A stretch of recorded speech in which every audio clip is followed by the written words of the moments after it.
Hello everyone, welcome to you all in science class, and today we will start your next chapter in science, the chapter number 8, cell structure and function.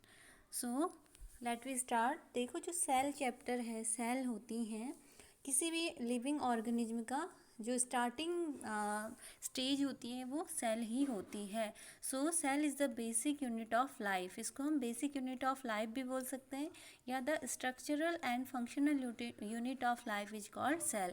किसी भी living organism का जो starting point होता है वो cell से ही होता है. अब यहाँ पे हम समझते हैं. देखो ये सिंगल सेल है. सिंगल सेल डिवाइड हुई ग्रुप ऑफ सेल में, and group of cell join together we call tissue. और टिश्यू, ये cell group of cell then tissue. Tissue से फिर क्या बनता है, एक बॉडी का ऑर्गन बनता है, दैट इज ऑर्गन. और ऑर्गन से क्या बनता है, बहुत सारे ऑर्गन से मिलकर हमारी होल पूरी बॉडी बनती है. So cell is the basic unit of life and the smallest unit of life. तो सेल क्या होती है, बेसिक यूनिट ऑफ लाइफ होती है. यहीं से किसी लिविंग ऑर्गेनिज्म का क्या होता है, स्टार्टिंग पॉइंट होता है. उससे फिर ग्रुप ऑफ सेल में डिवाइड होगा, ग्रुप ऑफ सेल फिर टिश्यू में, फिर टिश्यू से क्या होगा, ऑर्गन बनेगा. और एक एक ऑर्गन से पूरा होल बॉडी बनेगा. ऑर्गन मीन्स देखो, जैसे रेस्पिरेशन के लिए लंग्स हेल्प करते हैं, एक्सक्रिएशन के लिए किडनी हेल्प करती है, एंड डाइजेशन के लिए हमारे ऑल पार्ट जैसे स्मॉल इंटेस्टाइन एंड माउथ और लार्ज इंटेस्टाइन. तो ये सारी चीज़ें किस में आ जाती हैं, ऑर्गन्स होते हैं. Different type of organs present in our body and their function is different. तो स्टार्ट करते हैं आज का chapter. You have already learned that things around us are either living or non-living. हम सभी जानते हैं हमारे चारों ओर कुछ चीज़ें क्या होती हैं, लिविंग होती हैं एंड कुछ नॉन लिविंग होती हैं. तो हम सभी को पता है the difference between living and non living things. One two example I will give. देखो जो लिविंग थिंग्स होंगे they are movable and non living things are not movable. But that is the not most important difference between living and non-living things. The living things are can be respiration process occur and digestion, excretion and all the process occur. जो भी life को survive करने के लिए present होती हैं वो सारी प्रोसेस अकर होती हैं और नॉन लिविंग थिंग्स में नहीं होती हैं. And the next is an example of living things. You also know that like animals, plant, insect, microorganism, all are living things. And non-living like a bus, car, table, chair, all are non-living thing. So different set of organs perform the various function you have listed. तो मैंने अभी पहले ही बताया था आपको, जो अलग अलग ऑर्गन्स होते हैं वो अलग अलग वर्क करते हैं हमारी बॉडी में. In this chapter you shall learn about the basic structural unit of an organ. तो हम यहाँ पे बेसिक स्ट्रक्चरल यूनिट जो ऑर्गन्स की होती हैं वो पढ़ेंगे, विच इज़ द सेल. मैं पहले बता चुकी हूँ. So what is cell? Cell is the basic unit of life and this is the structural and functional unit of life. Cell may be compare to bricks. Bricks are assemble to make a building. तो देखो जो BRICS ईंटें होती हैं और सारी छोटी छोटी ईंटों से मिलकर क्या होती है, एक बिल्डिंग बनती है.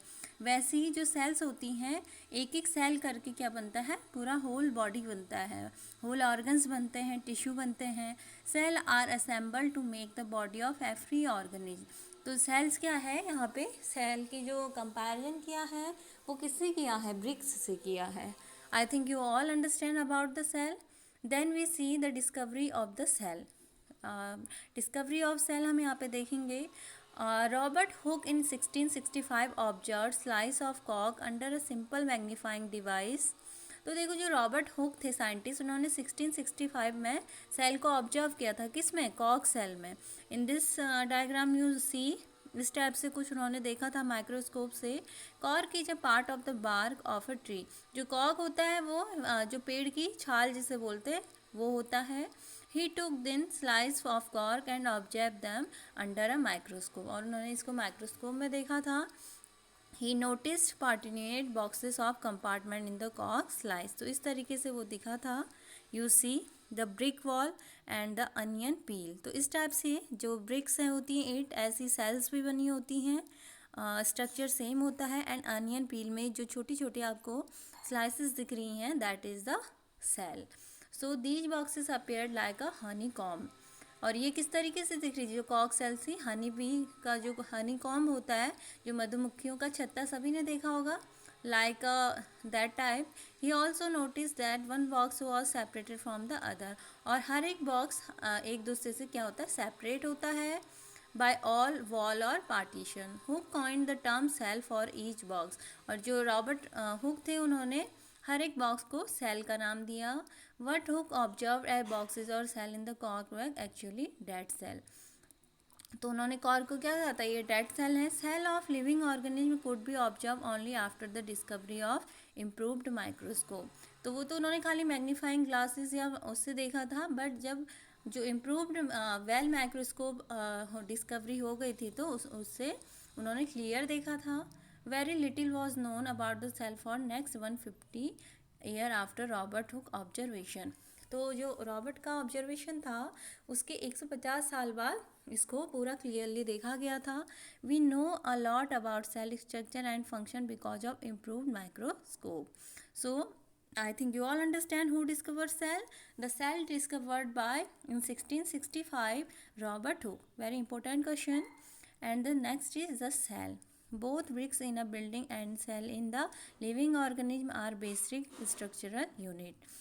I already know about that. And the building, though built of similar bricks, have different design, shape and size. तो देखो, जो ब्रिक्स होती हैं उनका भी अलग अलग साइज होता है, अलग अलग क्या होता है, डिजाइन होता है. ऐसी सेल्स का भी अलग अलग डिजाइन शेप होता है. In the living world organism differ from one another. हर एक ऑर्गेनिज्म एक दूसरे से अलग है. दे आर ऑल मेड अप ऑफ सेल. सभी ऑर्गेनिज्म किससे मिलकर बने होते हैं, सेल से. Cell in the living organism are complex living structure unlike non living bricks. But ये क्या है, जो ब्रिक्स है दे are non living thing, but जो सेल्स होती हैं क्या होती हैं, लिविंग ऑर्गेनिज्म में थोड़ी जटिल होती हैं. So the egg of hen responsible represent a single cell. देखो, जो हैन का एग होता है उसको हम सिंगल सेल बोलते हैं. And a big enough to be seen by the unaided eye. और हम इसको अनएडेड आई से भी देख सकते हैं. So the organism show variety in cell number, shape and size. तो जो ऑर्गेनिज्म होते हैं वो अलग अलग टाइप की वैरायटी और सेल नंबर, शेप और साइज के होते हैं. How do scientist observe and study the living cell. अब साइंटिस्ट ने कैसे उनको ऑब्जर्व किया, सेल्स को, लिविंग सेल्स को, और स्टडी किया. They use microscope which magnifying object. उन्होंने यूज किया था magnifying object. Stain are use in to colour part of the cell. उसके बाद उन्होंने जो सेल्स थी उनको डाई करके कलर किया एंड उनका डिटेल में स्ट्रक्चर स्टडी किया. There are million of living organism. यहाँ पे क्या मिलियन ऑफ लिविंग ऑर्गेनिज्म है. सबका क्या होता है, डिफरेंट शेप होता है, डिफरेंट साइज होता है. Their organs also vary in shape, size and number of cell. So number of cell, firstly we understand what is number of cell. देखो, मैं आपको थोड़ा पहले समझा देती हूँ. There are two type of cell, number of cell. First one unicellular. First one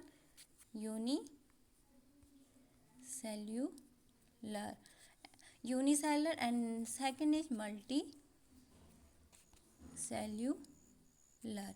So what is unicellular? That is the meaning of only one cell have they occur. तो unicellular क्या होंगे, जिनमें single type of cell present होंगी. And multi का आपको पता लग रहा है जिसमें मोर देन वन. तो उसमें क्या होंगी, बहुत सारी ग्रुप ऑफ सेल मिलकर बनी होंगी. So first difference is unicellular and multicellular. Unicellular are single cell present and multicellular they have more than one and group of cell are present. And unicellular, जो यूनिसेलुलर होते हैं उनके examples होते हैं like bacteria, virus. And जो multicellular होते हैं, all living organism are multicellular animals. So number of cell, can you guess the number of cell in a tall tree on a huge animal like the elephant? तो हम ऐसे नहीं identify कर सकते हैं कि एक ह्यूज प्लांट में या एलिफेंट में कितनी सेल्स हैं. The number run into billion और ट्रिलियन. वो बहुत सारी हो सकती है, बिलियंस में भी हो सकती है, ट्रिलियंस में भी. And human body has trillion of cell. और ह्यूमन बॉडी में ट्रिलियन ऑफ सेल्स होती हैं. Different group of cell perform a variety of function. तो जो ग्रुप ऑफ सेल है वो क्या कहलाता है, टिश्यू. और उस हर एक टिश्यू का जो ऑर्गन बनता है उसका एक अलग फंक्शन होता है. मैंने स्टार्टिंग में ही बताया था.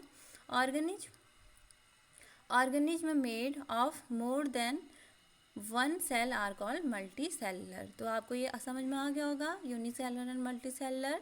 The number of cell being less in smaller organism does not in any way affect the functioning of the organism. So you will be surprised to know that an organism with billion of cell begin life as single cell. देखो ये billion या trillion cell कहाँ से start होती है? Only single cell से। Firstly जब भी कोई ऑर्गेनिज्म प्रोड्यूस होगा न्यू वन, तो उसमें सिंगल सेल ही प्रेजेंट होगी। ह्यूमन में भी ऐसे ही होता है, जब एक एग और स्पर्म फर्टिलाइज्ड होते हैं तो वहाँ पे ओनली सिंगल सेल प्रेजेंट होती है। After that they cell are divided into group of cell, then group of cell divided into tissue, and tissue make organ, and organ make whole body. I think you all understand, and the example of unicellular and multicellular organism. So a single cell organism like amoeba capture and digest food, respire. तो देखो जो amoeba है वो भी क्या है? Unicellular है। तो उसमें जो एक सेल होती है उसी के सारे वर्क होते हैं, like excretion, respiration, digestion of food. तो ये सारे एक ही सेल करेगी। बट जो मल्टी सेलर होता है उसमें जो ग्रुप ऑफ सेल होती है वो अलग अलग सेल क्या करती हैं? वर्क करती हैं। After that we see the shape of cells. Shape of cell अलग अलग होती हैं।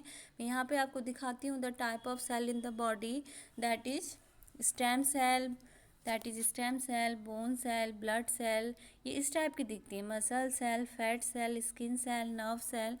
We see the bone cell. देखो the bone cell seen this type of structure, and the blood cells are this type of structure, and the muscle cells are this type of structure, fat cell are this type of structure, and skin cell.